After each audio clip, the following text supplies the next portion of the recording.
Welcome to the Stogie Geek Show, episode 131.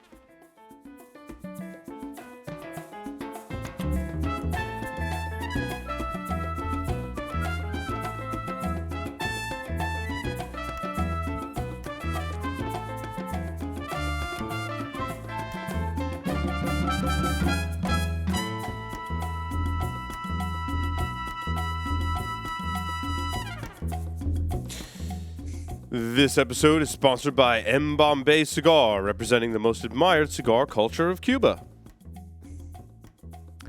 And by Age Selects, providing cigar enthusiasts with premium long filler cigars aged at least 5 years at an extraordinary price. Order online at cigarfrontier.com. And by Mr. J. Savannah Smoke Shop, located in Rhode Island, they have an outstanding selection of premium handmade cigars. And by the Havana Cigar Club, located in Rhode Island. It's a great place to enjoy a drink and a cigar. Stogie Geeks listeners can find a $5 off coupon on our website by clicking the HCC logo. And by AJ Fernandez Cigars. AJ Fernandez Cigars are handcrafted in Nicaragua using the finest materials. Brands include the San Latano, Pinolero, and AJ's recently released New World brand. Visit them online at ajfernandezcigars.com. And by Debonair Cigars, visit stogiegeeks.com/debonair for a list of retailers who carry Debonair. Buy some today and get a little more Debonair. And by Ocean State Cigars, try the J. Grotto series, including the Connecticut Shade Silk and new J. Grotto Anniversary series. Visit them on the web at oceanstatecigars.com. Welcome, everyone, to this edition of the Stogie Geek Show. I'm your host, Paul Asadorian, joined on the lines via Skype by Mr. Will Cooper. Hey, Paul, how's it going? Good it's going good. Be back in the saddle here. Yeah, we took a week off. How was your week last week? It was great until the weekend hit. Yeah. Yeah, but I was in Vegas last week, and then before that, I was in West Palm Beach. So you did a little traveling, as did I. Yep. Kind of interesting how I came to find the cigar that we're smoking this week, Will, was actually in my travels. And you had told me, did you smoke the cigar on the show? Like for the show? I had reviewed it. I had reviewed a pre-release. Yep. Yeah, you reviewed a pre-release, and you said, Paul, you're going to love this cigar. And anytime, Will and anyone else that's, comes on the show tells me that, it usually means they know my palate pretty well. And so I was like, I got to try these. And I actually checked my local shop. Actually, Jana from the Humidor, who's one of the local Davidoff retailers here in Rhode Island. And she said, no, we don't have it in yet. So when I went to Orlando, Florida, I visited a cigar shop, Corona Cigar. And this is their store in downtown Orlando. And I made a very expensive stop at Corona Cigar. And I want to say that the gentleman who helped me, I wish I'd gotten his name, was extremely helpful. He said, I just started working here, but I'm, a big cigar geek. And I told him, I'd run the Stogie Geek Show. And I said, I'm looking for some different stuff to smoke. And he made tons of suggestions and showed me all around all the different cigars. We went up and down every single aisle and gave me a box to put all my stuff in, and just they really took care of me there. They were awesome. They were really great in that store. They have a fantastic selection, and so I had a great experience there. And one of the cigars that caught my eye was when Will told me in a previous show, hey, you got to smoke the Davidoff Winston Churchill. He's like, it's completely reblended. You got to try it. So I bought a 4-pack of Churchills and a 4-pack of Robustos and a Petite Corona. And I'll tell you what I thought of all of those. I'm smoking the Churchill now, and I am just in love with this blend. Like, I have a problem, Will. I am totally addicted to this cigar, dude. This is just, it is so, so awesome. Yeah, and Paul, I can't, knowing, we do have a lot of similar profiles. We do differ in some areas, but I knew when this Winston Churchill came out, and knowing, what you think of Davidoff, this just had winner written all over it. And, you talked about the 4 sizes. I'm smoking the Robusto. They're 4 different. They're the same blend. The Toro would be the other size I didn't mention, yeah. I haven't smoked the Toro yet. Yeah, and that's I think you'll like the Toro. I like the Toro the best. I'm smoking a Robusto, and I'm really starting to get hooked on the Robustos right The now. Robusto's really It's good funny, too. yeah, because when I was in Vegas, I stopped at the Davidoff store, and between that and Casa Fuente, I did some collateral damage on my wallet, but I did pick Yes. up some of these Winston Churchills there too. Will, can you just go through the blend profile in here because they significantly changed the blend?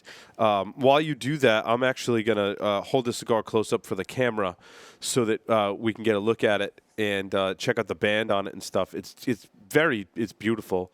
The way they've done the silhouette of Winston Churchill. It's tough to see as you're getting a little glare from the lights, but it's just a gorgeous, gorgeous cigar. They did a nice job on its beautiful wrapper. So, Will, why don't you talk about the blend profile? Yeah, so they're using a wrapper called the Ecuadorian Rojiza, which um, they've used this wrapper, and if you've smoked the Davidoff, the Zeno Platinum make of New York, they've used this wrapper, and it's a nice. It's kind of a darker Connecticut shade. I don't know if it's shade grown. That I don't know, but it's from Ecuador, and if you kind of take a Connecticut shade and go a shade darker, that's kind of how I would describe Mm-hmm. this wrapper. They're using a San Andreas Mexican binder in this thing, which I thought was interesting, and then they're using a of fillers and Nicaraguan fillers. So they're actually using Seicos from Nicaragua, as well as Seicos from the Dominican Republic. So I don't think there's much in the way of Lajero in this cigar.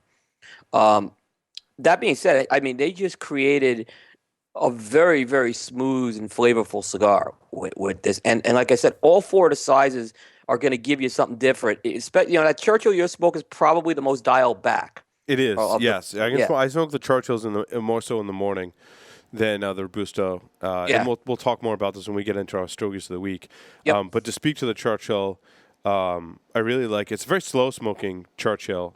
I find you get well over an hour and a half out of this Churchill, so it kind of forces you to smoke slow, and the flavors are just awesome. So, and the price point is pretty high. That's the one downside to Yep. this cigar, is it is pricey. There is value there, I think, It's because I really like it, but it's pricey. it's pricey, but it's actually less pricey than the original Winston Churchill blend. Hmm.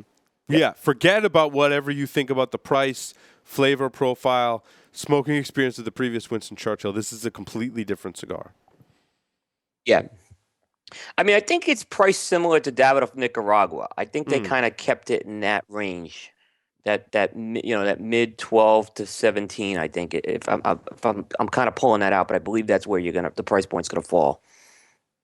Well, we'll find out in the next segment whether Paul likes this blend better or the Davidoff Nicaraguan. So stay tuned. Excellent. So, Will, why don't you go ahead and introduce our wonderful guest for this evening? Well, yeah, very, very. I just actually saw this gentleman down in West Palm Beach, and he is the bow tie crusader. I like to call him. He's the executive director of Cigar Rights of America, Mr. Glynn Loope. Glynn, it's Paul and Will. How you doing tonight? Paul, Will, it's great to be with you. And I'm in sweaters because once again, we got snow up here. Yeah, it snowed all day today here in Rhode Island. So I am so sick and tired of walking dogs in the snow. Mm-hmm. Well, this morning I was really going to rub it into you guys because it was like 69 degrees. However, it is about 35 right now. It rocketed down in the afternoon today. Yeah, I mean, Well, yeah. just got to say this before we talk about the nanny state or anything. I have to say on the outset, you're at the top of my wife's hit list because of your picture with Steven Tyler in Vegas. Yeah, that was epic. Oh yeah, wow! I couldn't believe how many people saw that. Like, he's a cigar guy. Yes, he is. Yes, He is a cigar guy. Yes, I couldn't believe it when I asked him. I said, "I heard you're into cigars." He goes, "Yes, I really love them." It's awesome. I didn't want to invite him on the show because it was on my other job, and I was a little worried about. I thought about it though, but I said, I didn't want to mix the two. So excellent time. Glenn, I had a question for you, Will, before we get started. That just kind of popped into my mind, and I remember I was reading Facebook, and one of the local cigar reps here in Rhode Island had posted an article about a state in New England that I can't remember which one it was, that was talking about banning smoking in your car. Did I get that right? And that's pretty common regulation that I've heard thrown around. I wanted to kind of get your thoughts on that. You talking about to me, Paul? Or Yes. Will? Yeah, to you, Glenn. That's a piece of legislation that has become very prevalent throughout the country. So it's nothing unique to New England, if you will. There's probably not a state in the union that our opposition, which is consistent across the board, whether you're talking about smoking bans, taxation, regulation, they promote that type of a piece of legislation everywhere. It died in Virginia this year, for example, probably about the fourth or fifth time. There's a number of states that are probably taken more seriously than others, but it gets traction in some of the more liberal states, if you will. Other states have just kind of shelved it and tabled it till the next session and keep kind of kicking the can down the road. Okay, so no states, to your knowledge, have passed such law. I don't think so, but I'd like to clarify that sometime officially, if you will, with you. But I can't think of one that's already done it. It Now, did just pass in a couple of countries in Europe. Are you saying with children in the car or anyone? Oh, A yeah, minor. you're right, Will. They It have was. to be a minor. Yeah, I Smoking think in the car Oregon passed it. I think Oregon has passed it. Smoking in the car with a minor, Will, you're absolutely right. That is the one that I saw. So not smoking in general in the car, but smoking when there was a minor in the car. Now, one of the more unique ones that I've heard about, and I think it was somewhere in the Midwest, this was a couple of years ago, it sort of parlays into what you're bringing up, is a gentleman who owns a plumbing business out of his truck was ticketed for smoking in his place of work. So the plumber is self-employed. He uses his truck. He's going from project to project, and got ticketed for smoking in his place of work. I don't know if he won that on appeal, but he was ticketed for that, and that was one of the more unique cases I've heard of smoking in a vehicle. Yeah, that's very interesting. I never cease to be amazed by the creativity of our opposition. And obviously, there's no basis in science for smoking in the vehicles. Why do they try and pass such laws? I know that sometimes if I'm in the drive-thru, like at a Starbucks, for example, if I have a cigar, right, and usually it's like billowing out of the windows of my car, the cars behind me will get like mildly annoyed, and I'll see them like rolling up their windows, which I think is kind of hilarious, actually. But I mean, what am I going to do? We're stuck in the drive-through line. I've already placed my order. You know what I mean? I'm not putting out my cigar. I'm not going to let it go out. I'm trying not to, whatever. But are some of those laws passed because people are just kind of annoyed by it, or is it just kind of an enforcement to lay the law down on smoking in general, or a mixture of the two? I call it, death by 1,000 lashes. Or another way to put it, I would characterize it as incremental prohibition. And I don't use that term flippantly. I think our opposition, which is from the city level to the state capitol to Washington, D.C., are coming up with these ever more creative places of where not to smoke. And they say, oh, we don't care if you do it, but you just can't do it there.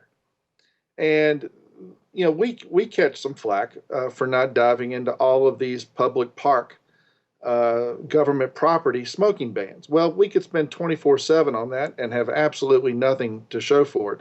There's a few that we've delved into, like the New York City. That was one of the first high-profile public park smoking bans.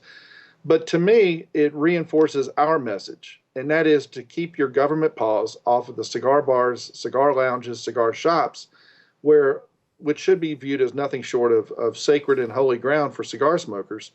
And there's a couple of cases that we'll talk about during this show, I'm sure, on the state level where that's come up. And I think that the idea of saying, listen, City Council, you do control that park. That is government property. Now, I know that we have a lot of cigar enthusiasts that use public parks to enjoy a cigar. Most of them are like New York City, where you can smoke as you're walking through or going through a major thoroughfare through a park. You just can't be within X amount of feet from a playground and the like. But I think it reinforces our message that a cigar bar, a cigar shop, and a cigar lounge is truly private property. I characterize smoking bans in general as the greatest seizure of private property rights in the history of the Republic.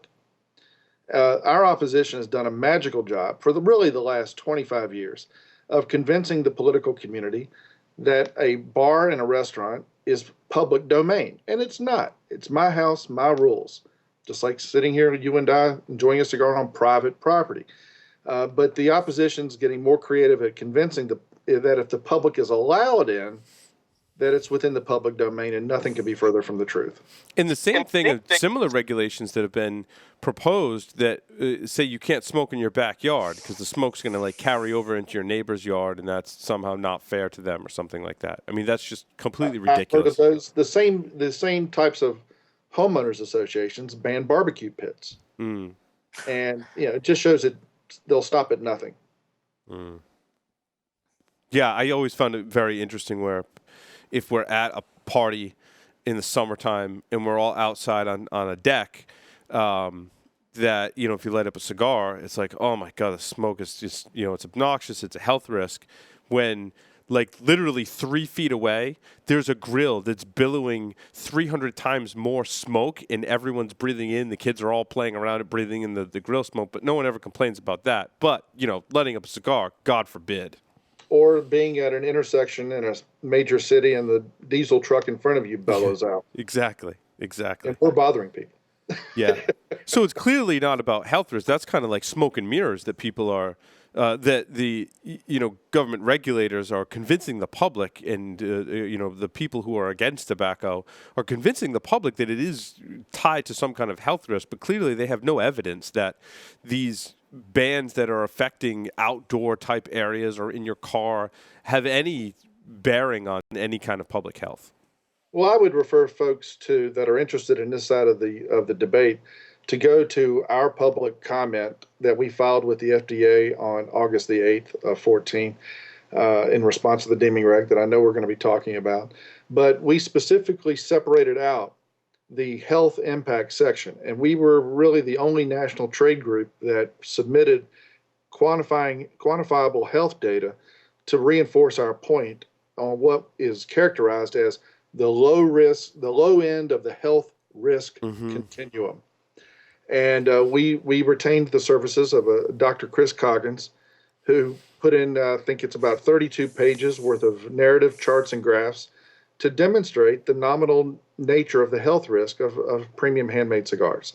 And so anybody that's interested in that, they can go to our National Cigar Policy Center, click on the front page of our website at cigarrights.org, and go to that if they're interested in some specific health data as it pertains to cigars.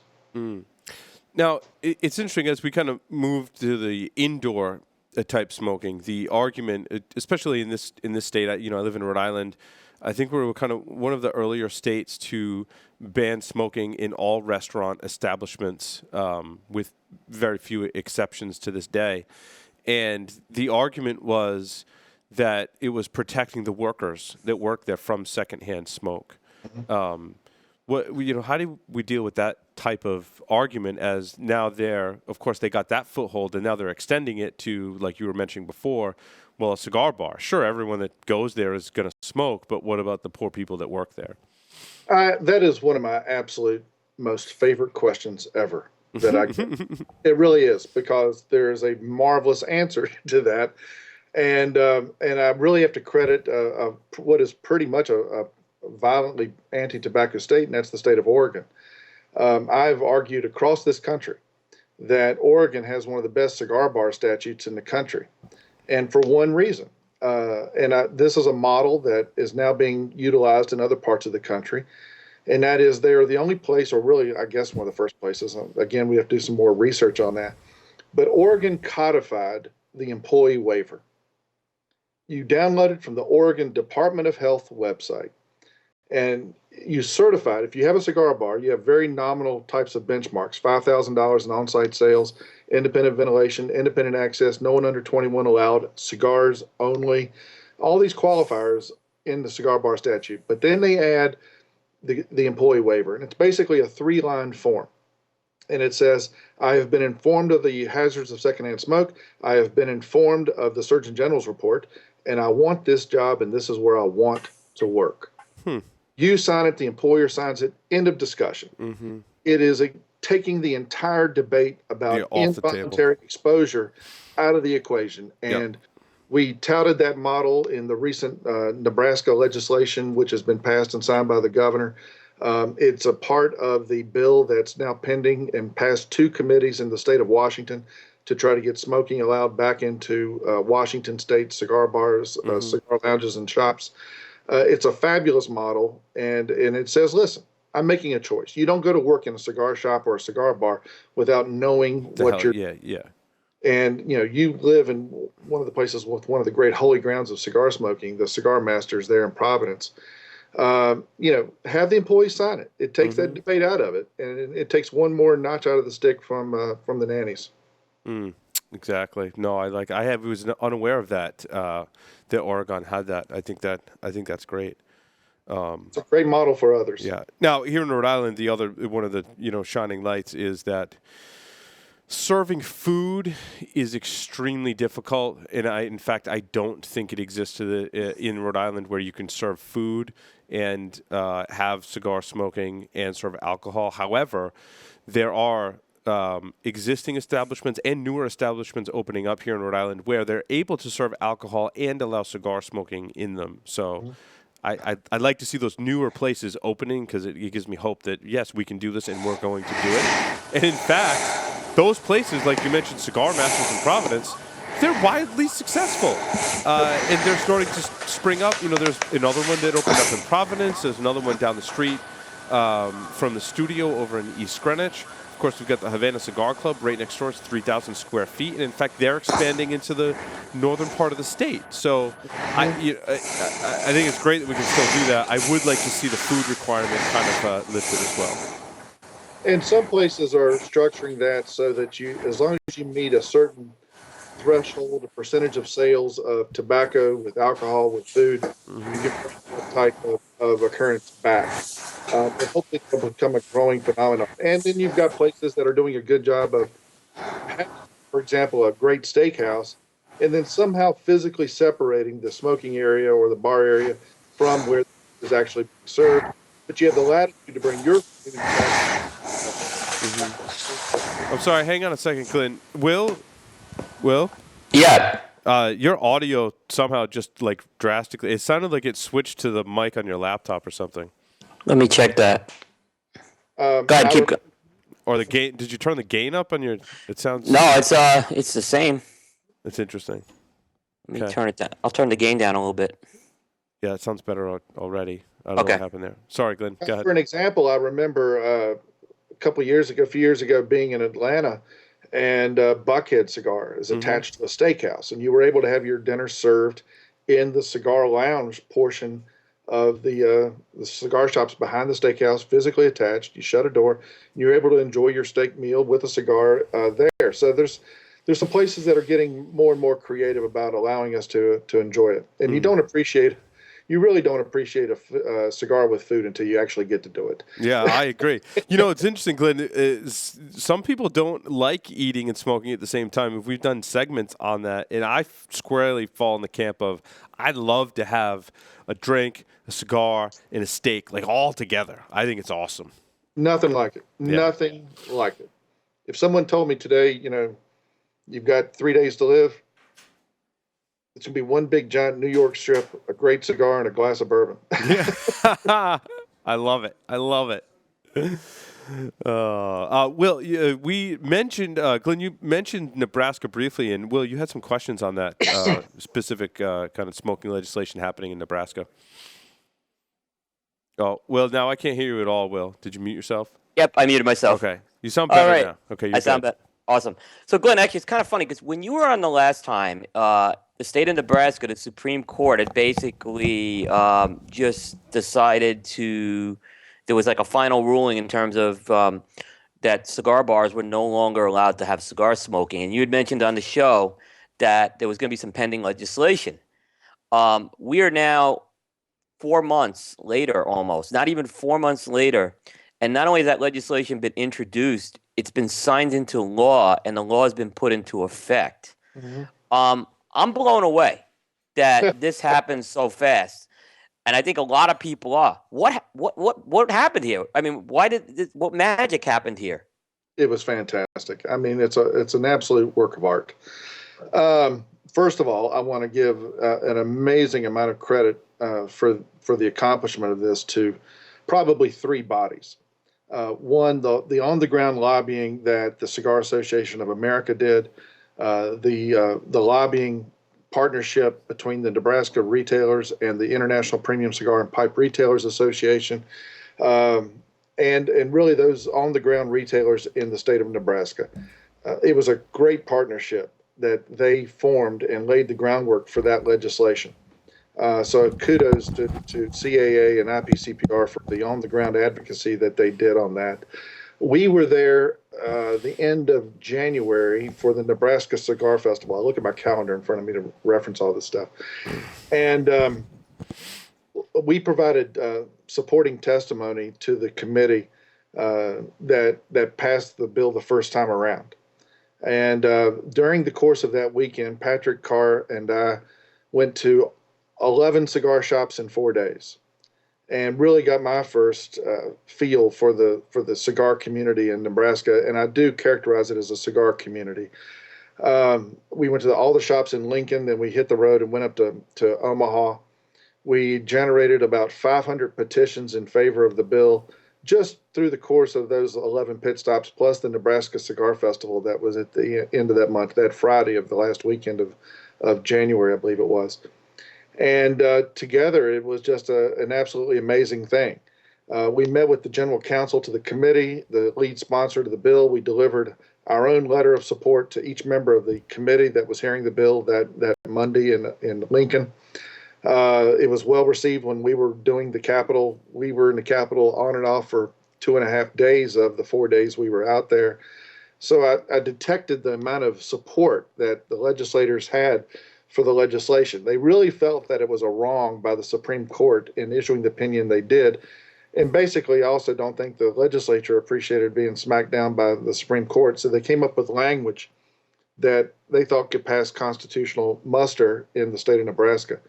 I was surprised and pleased that the emergency clause on it stayed intact with the governor's signature. There were guys that like Casablanca Cigars near Omaha, just right there in Omaha proper, had just invested an incredible amount of money based upon the passage of the original exemption for cigar bars in 2009. He had invested a lot of money in that place, absolutely stellar, beautiful establishment. And now he sees his entire livelihood being threatened by the government. And so to correct, a wrong like that, and to have the legislature recognize the capital investment, the tax generation, the job creation, and the sheer enjoyment of the consumers in those cigar lounges, spanning from South Sioux City that we went up to, had a marvelous evening up there. We're doing a membership drive and petition drive for this, coupled with all of the amazing cigar lounges around Omaha, stretching down to Lincoln, was an amazing experience. And it's an absolute case study. In fact, we'll talk about this after it comes to pass. I don't want to let too much out of the bag, but there was I was able to use that Nebraska statute as a model for somebody else just in the last 48 hours, trying to get their cigar bar licensing completed in the city that they reside in. So it's an amazing case study. Yeah, it's the one thing that really surprised me also, though, and I look at what happened in New Orleans, and we could talk about that in a bit, but where was the anti-tobacco people didn't even descend on this, or did they? I mean, it just, a lot of times when these happen. They were there and they spoke against it. In the committee, I was at the Senate General Affairs Committee to give my testimony, and the lobbyists for the Cancer Society spoke against it. I believe several of the healthcare groups had gone on record against it, but I think they also probably knew the votes were there to get it passed. So it's like, okay, how many of your political chips are you willing to cash in to oppose something that really looks like it's going to sail through the legislature?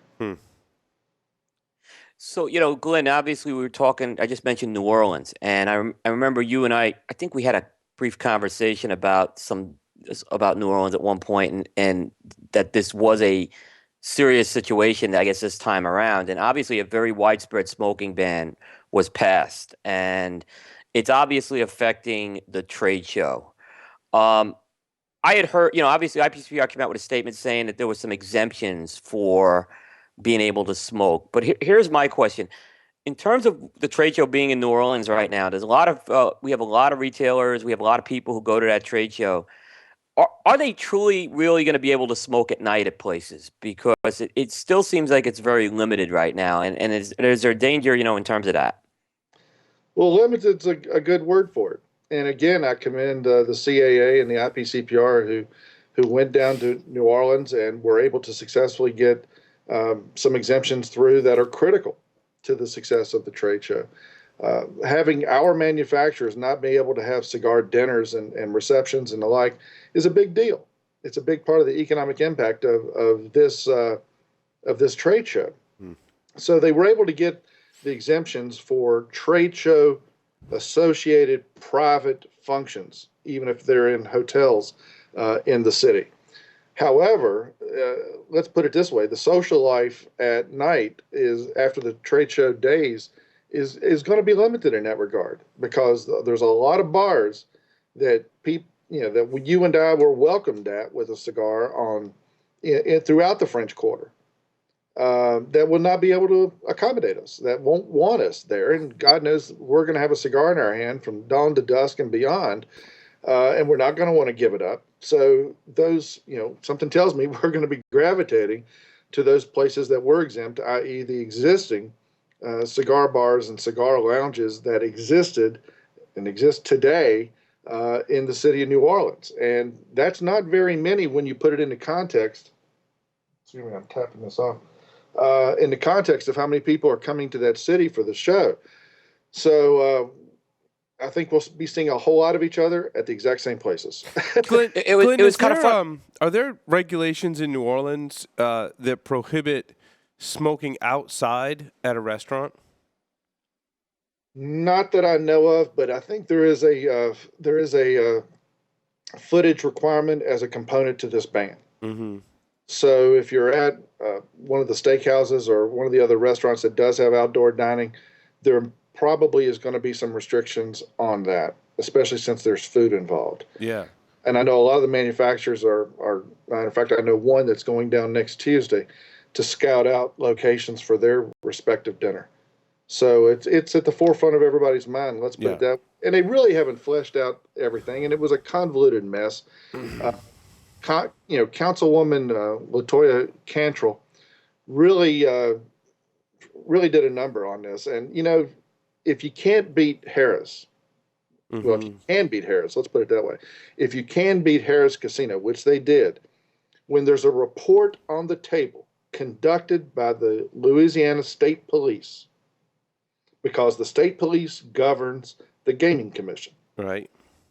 And the Gaming Commission with Harris produced a report that said, if you pass this, it will have a $100 million economic impact. And I'm not making that number up.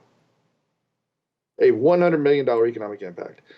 The direct economic association between smoking bans and gambling is well known, well documented through nothing less than a report from the Federal Reserve Bank. I could post that report for all your listeners. There's a direct association because gamblers like to smoke. And they put that aside. They basically said, we don't care. So Harris doesn't allow smoking at all today? Not they now. Can't. No. And, on the Thursday morning of the vote by City Council, I had a conference call with our lobbyist in Washington who does a lot of Democratic work, who's close to the mayor and the Democratic establishment there. And we had a conference call that Thursday morning of the vote with the mayor's office, and they wanted time to do a fiscal impact statement, a true fiscal impact statement of this regulation on the city, and they weren't even given time to do that much. So I hate to say this, but in the grand scheme of things, we're small potatoes when you're going up against forces like that. I watched the hearing, Glenn. I mean, I was watching that on the web that day, and a lot of these council people were saying basically that they felt they needed more time for this economic impact study, but we're still voting for this. And I was my jaw was dropping as I'm listening to this. Well, I went on record and said that day. I told one of your, I don't know if you're in the media association or not, but I gave an interview that day, and I said every lost job lies at the feet of Councilwoman Latoya Cantrell. Yep. The bars will be impacted. There will be a fiscal impact on those bars that welcome smokers, no matter what legal tobacco product that they allowed. But to go back to your original question, the choices are going to be more limited. And it's a bottom line. And there's, few things more fun than bopping around going bar hopping in the French Quarter, especially when you're having a cigar in your hand. And to say we're at this particular place that welcomes us, that allows it, that's a cigar bar that was, basically grandfathered. And then you and I say, hey, Will, Paul, let's go to the bar next door now. I'm sorry, you got to put that out. I mean, it's absolutely ridiculous, especially in a place that has built its entire reputation on hospitality. And there again, I mean, we were a part of a coalition that included the Restaurant Association, that included a lot of the hospitality side of the industry, and they were adamantly fighting this. If you can't win when you've got the New Orleans Restaurant Association on your side, which is obviously a very powerful group in that city. Again, it shows how cigars were inconsequential when you've got gaming and restaurants, of all places, New Orleans, fighting the smoking ban. Yeah, absolutely. So I'll turn to your other favorite place, Congress. uh, so new Congress, and obviously we've introduced. There's been new legislation introduced. There's been a new House bill and a new Senate bill. Just for, I guess, our audience, help them understand why we had to have these new bills filed, and maybe give us a state of where they stand right now. Sure. It's a new Congress, so we had to refile. If a bill doesn't go anywhere during the course of one term of Congress, which is 2 years, then you got to start all over. You have to start all over. So as soon as the new Congress was sworn in January, we began meeting with our prospective co-sponsors and chief patrons of the legislation, which means we naturally gravitated to the Florida delegation and Pennsylvania delegation initially. The bill was refiled, and it came out on February the 2nd. We had a great bipartisan list of members of Congress in the House file that bill very quickly. The Senate bill was filed on the February the 10th, again with a very bipartisan collection of members of the United States Senate. Today we hit 70. I've got a list of here, so I'll refer over here. We've got a list of 70 that, as of today, have come onto the bill in the House, and we now have hit 14 in the Senate, thanks to Senator Jerry Moran of Kansas and James Inhofe, Senator Inhofe of Oklahoma, coming onto the bill, giving us 14 in the Senate. And there will be another one in the Senate, probably on the docket tomorrow. I never divulge names until they're actually on it, because then they don't come off. But we think the Senate list will get up to 18, 19 in fairly short order, which is better than any of the previous 2 years that we've had the bill. I know in the cigar community, people say, here we go again. And I guess this goes to the heart of your question. Yep. This legislation was originally filed, in April of 2011, April 15th, 2011. It's the first time that the premium cigar industry has ever gone on offense. It's the first time that it's ever really tried to tell its very unique story to the United States Congress.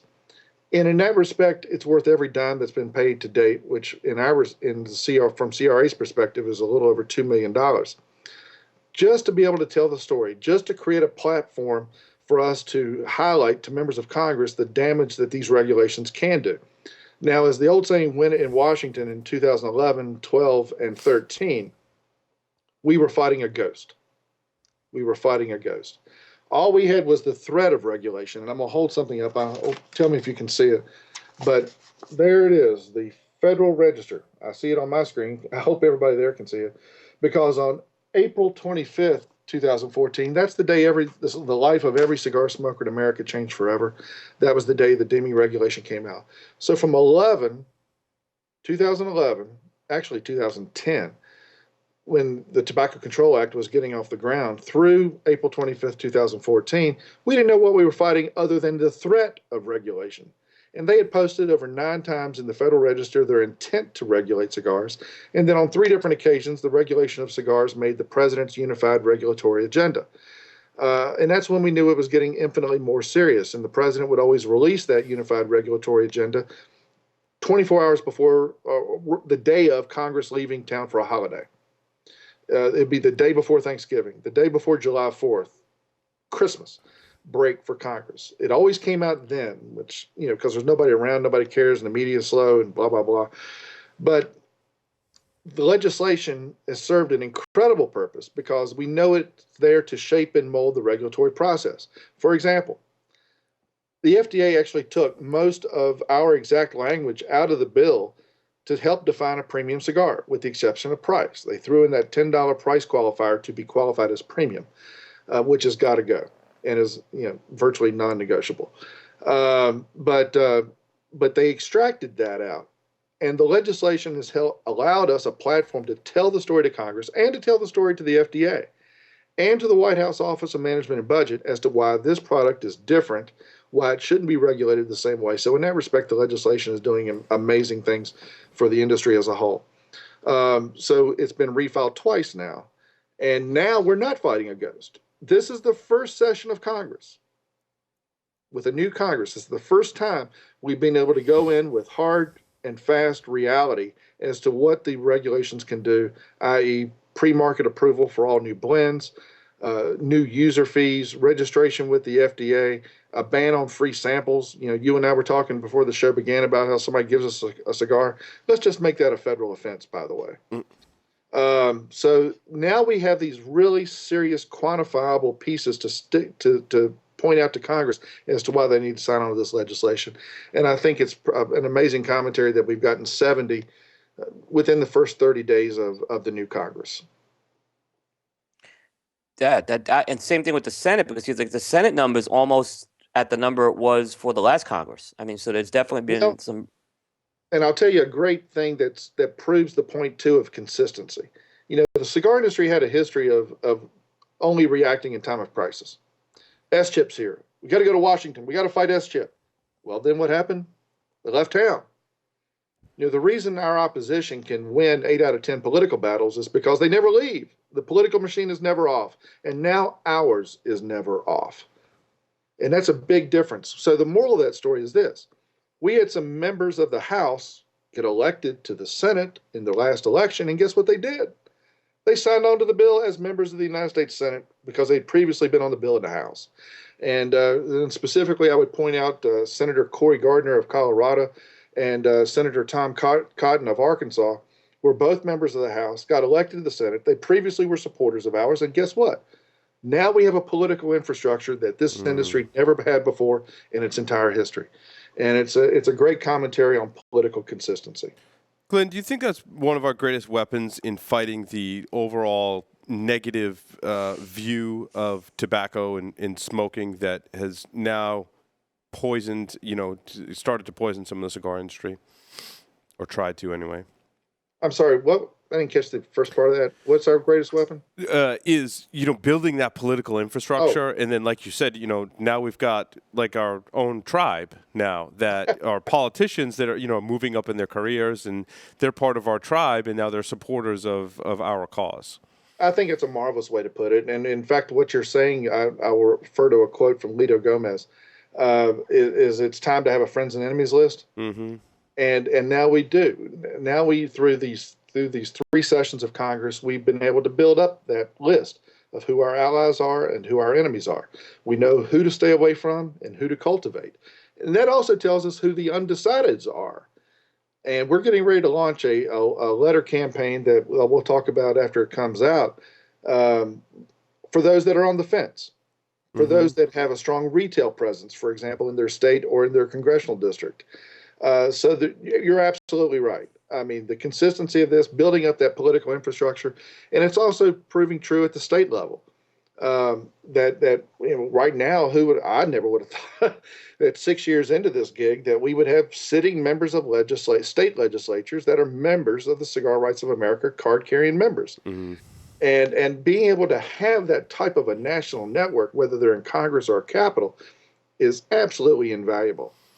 Yeah, I think it's so playing our cards right, because when you talk to people, certainly in certain aspects of life, a lot of times they're cigar smokers. I talked to one of my coworkers today. He's in sales, and I'm like, "Do you like cigars?" He's like, "Yeah." I'm like, "See, you're a good salesman," and I think it's the same with politicians, right? They are oftentimes business owners. They are oftentimes, most of the time, right? They are very sociable people. They like people.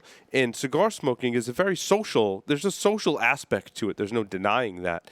And to bring those people who are supporters into our tribe and having them continue to support us and support our rights, I think it's one of the greatest efforts that you've talked about on this show, Glenn. And I really, truly support that. And I think it's great. Well, I'll tell you a great case study in that. Every now and then we have a cigar social for members and staff that are supportive of the cause. Mm-hmm. And like I said, it's allowed us to build a network not only with members of Congress, but with staff members that enjoy cigars. Mm. So we'll get together on a social basis, and we'll be on a veranda in Washington. And I'll never forget the night. I won't give you the names of these two members of Congress, but I had a rabid liberal Democrat right there. And then beside him was one of the most ardent, fire-breathing conservatives you ever met. And the conservative looked to his Democratic counterpart, and he says, we can be on that hill and fight like cats and dogs day in and day out. But at night, I know if we can come together over a cigar, we can strike a deal. And that makes, and then he held up his cigar and he said, that makes a cigar an instrument of bipartisanship. And I said, God, I mean, you couldn't be the best speechwriter in Washington and not come up with that line. and I treasured that moment. I was like, I'm going to use this forever. Mm. And it's amazing that it's 2014 and we're having this discussion. I'm fond of saying, if you read the book Velvet Glove, Iron Fist on the history of the anti-smoking movement, that if we had begun this as an industry, as consumers, as retailers, as manufacturers coming together, mm-hmm. and if that effort had begun in the late 80s, early 90s, it'd be a very, very different political landscape today. But I'm fond of saying we're not going to be the first industry, and we're not going to be the last that claws its way back from political Armageddon. Just ask our friends in the spirits industry that question, and we can learn from those lessons. We learn from the lessons. Right now I'm drinking a great craft beer. There's a big battle going on in Washington right now between big beer and craft beer. Mm. There's battles going on between big sugar and little sugar. There's battles going on between Uber and big cab. I mean, it's all over the board. And we can learn from those lessons. We can learn from the battles of the National Rifle Association, of the United States Chamber of Commerce. Being that the cigar industry is very much in its political infancy, that's what makes this exciting. But to see the level of progress and unity and the strategy efforts that are going on between all sectors of the industry is a very healthy dialogue to be having. It's a wise time that the industry's never had to allocate the types of resources that they are right now to fight these types of battles, no matter where they may be. But there's a level of consciousness that this is as my board chairman, Robbie Levin, puts it, we're at a game-changing moment. Mm-hmm. And that's why we've all got to pay attention to this. Glenn, sorry, Will, I'm going to hijack a little bit here. But yeah, because I just thought of something that really, as Peter Griffin puts it, right, it really grinds my gears. And that is there are payment processors and e-commerce providers that have, and this links Will and I's conversation in the past week or so, hosting providers and the like, that have either from inception or recently adopted very strict anti-tobacco policies in that they will not process credit cards, they will not host your website, they will not host your e-commerce site if you're involved in the sale or promotion of tobacco products. And that just irks me for some reason. And Glenn, I don't know if you've dealt with some of these merchants or what. I want to hear your take on that. That's a good question, Paul. Yeah, it's under the umbrella of what's called Operation Choke Point, which is a conscientious effort by the administration to cut off banking services from those industries that they have a problem with, that they have a political problem with. Guns is one of those, and tobacco is another. Alcohol, to a certain extent, falls in the same category for some of those restrictions, too. And I haven't heard of case studies regarding alcohol, but I have about guns and ammunition and tobacco. And, Will, you've been with me at my local shop, Milan Tobacconist in Roanoke, Virginia. Yep. I bring that up, Will, for one reason. I was in there not too long ago. I was in there this afternoon, but I was in there not too long ago, and David Meyer, the owner, told me their banking got cut off. Jeez. This shop is 100 years old. Oh my Yeah. God. They're an institution up there. Bill's been there with me, and I don't mind saying it here. Get this: it was BB&T. Say that, but it was BB&T. The And bank. and our mutual friend, you were talking about being down at Corona, Paul. You were talking about being down Yes. at Corona Cigar Company. Jeff Borshowitz, the owner, his banking got cut off by SunTrust. Hmm. Now, let's name names. Mm. Now, let's put it out there. This is ridiculous. I agree. Yep. And he'd been there. I don't know how long Jeff had been a customer of theirs, but it had been a very long time that had been the case. There's been other examples across the country. IPCPR has been collecting a file of case studies of this and bringing them to the attention of members of Congress. There's a prospect of having some congressional hearings on Operation Choke Point on this type of a question. They're doing nothing but hurting small, established, family-owned businesses by doing this. Yeah. It could get into affecting the mail order community as well. So it's a serious issue. And, as if smoking bans and taxes weren't enough, and what's really weird is that the stories of this really started to surface at the same time the Justice Department liberalized the banking system so that the marijuana industry in Colorado could use the banking system. And I thought, well, this is kind of weird. Pot can use banking, but a local cigar shop can't. Yeah. Tobacco's a legal product with restrictions, obviously, but certainly discriminated against in economic fashion, which, again, that just really irks me.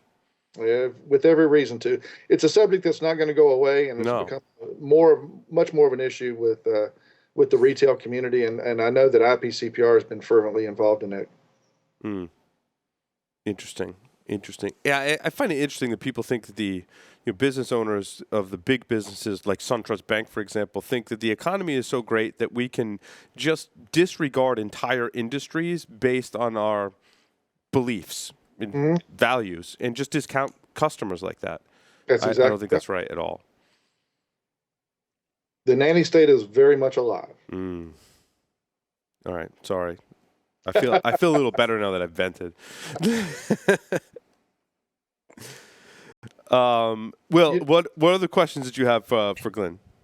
Let me ask one more. So with the FDA, recently it's been announced that Margaret Hamburg is stepping down as commissioner. Good thing, bad thing? What could that mean in terms of this battle with the FDA right now? It really doesn't change the political dynamic.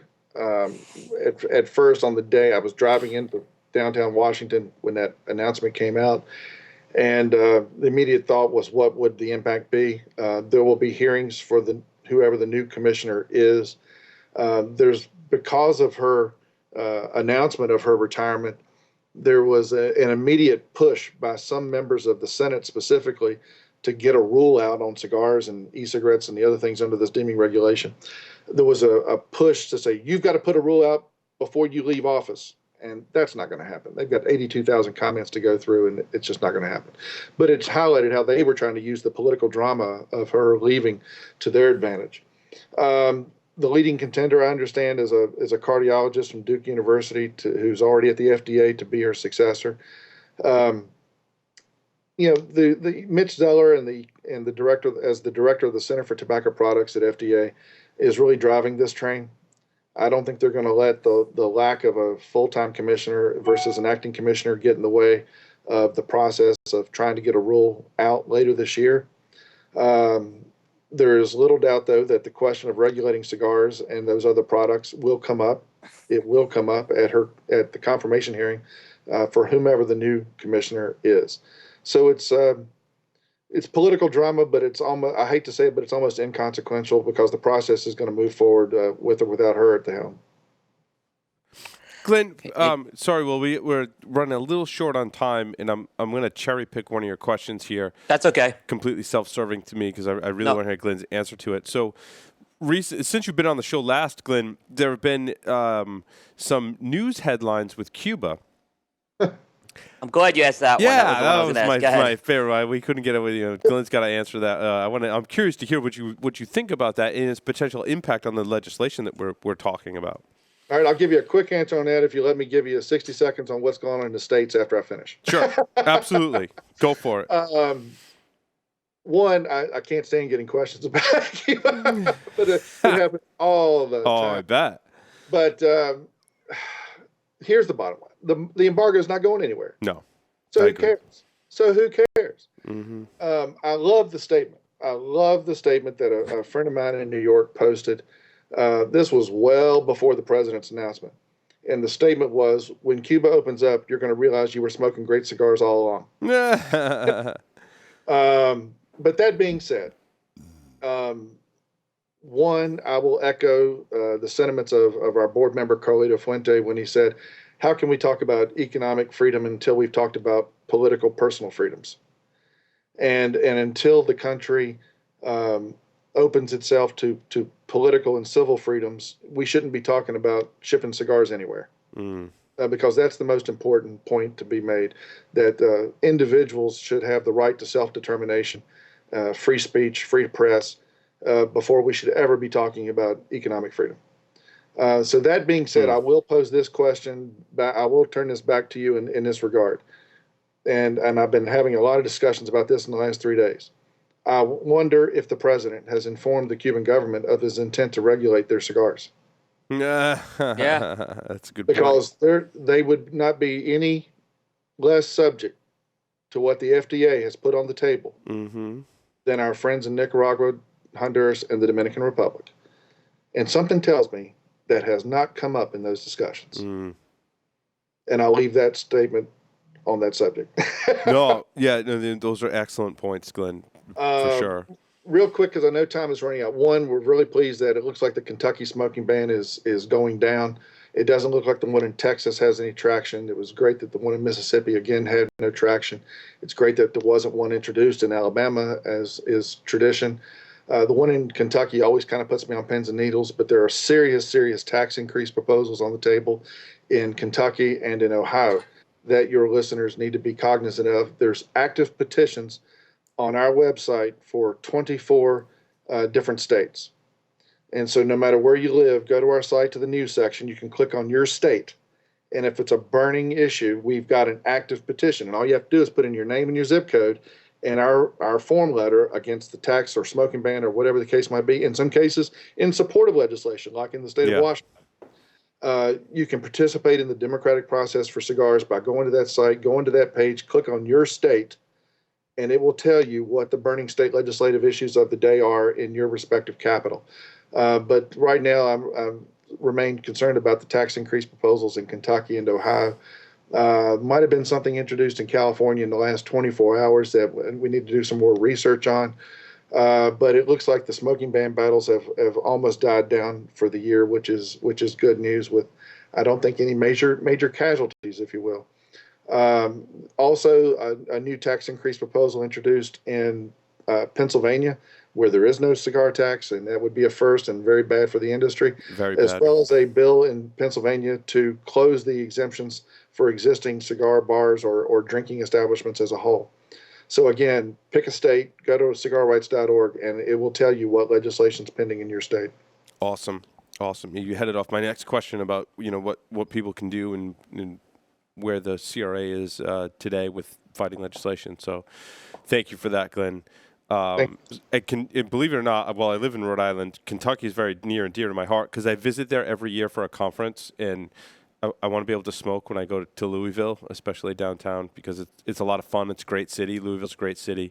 Any kind of legislation, taxes, or any kind of smoking bans is bad in any state. But, Kentucky, again, Louisville's a city I visit every year. So. Well, nothing encourages drinking and smoking like the Kentucky Derby. That's right. I really just being in Louisville is very conducive to drinking. I can tell you stories from Louisville. Maybe over cigar someday, Glenn. Absolutely. We'll do that. Absolutely. The conference I go to holds the record for most amount of liquor consumed, above and beyond the Kentucky Derby at the Hyatt in downtown The Louisville. Still Spirits Council or something? Yeah, you would think, right? It's computer security, which kind of speaks to the industry that I'm in. But anyway, yeah, good times. Well, Glenn, thank you very much for appearing on the show again. It was great to get an update. Fantastic conversation as always. So. Anytime. Appreciate you fellas helping to spread the word. Yes, please go join the CRA, Cigar Rights of America. Renew your membership. Make sure that you support the cause and do all those things Glenn mentioned about keeping tabs on the legislation happening in your state. With that, we're going to take a short break, come back, and I believe talk about the Stogies of the week. Y'all still there? Yes, we are. When you come back. Stick around, Glenn.